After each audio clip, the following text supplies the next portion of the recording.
Barátaim vannak nagy számban, szoboszlai vagyok csak másban. Hiába van ennyi pénzem a szemem, akkor is mindig csak a labdám van. Nincs szabad helyem a naptárban, 4 éve benne a szakmában. Esküszöm kajakra, WC pucoló lehetnék, de soha annyi szart láttam.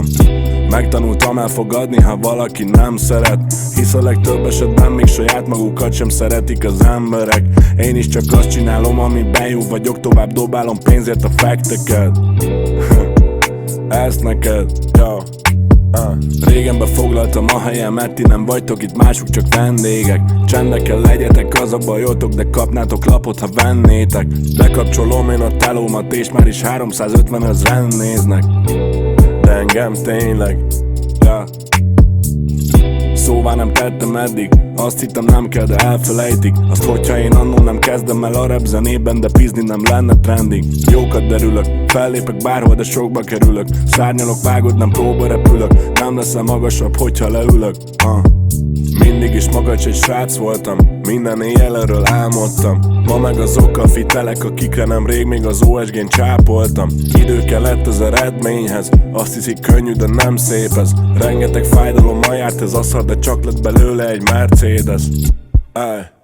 Olyan régóta itt vagyok, hogy már nem is ünnepelek. Ha elmennék, fel se tűnne neked.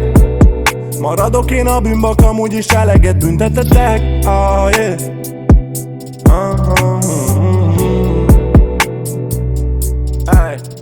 Felejtsd a bút, tiéd a világ. Nehéz az az út, nem a te hibád. De ne haragudj, ha valami bánt téged.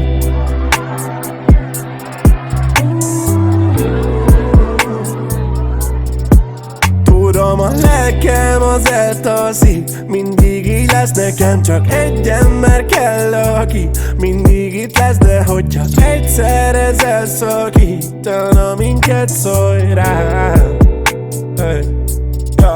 Tudom, a lelkem az eltaszik. Mindig így lesz nekem, csak egy ember kell, aki mindig itt lesz. De hogyha egyszer ez elszakítana minket, szólj rám.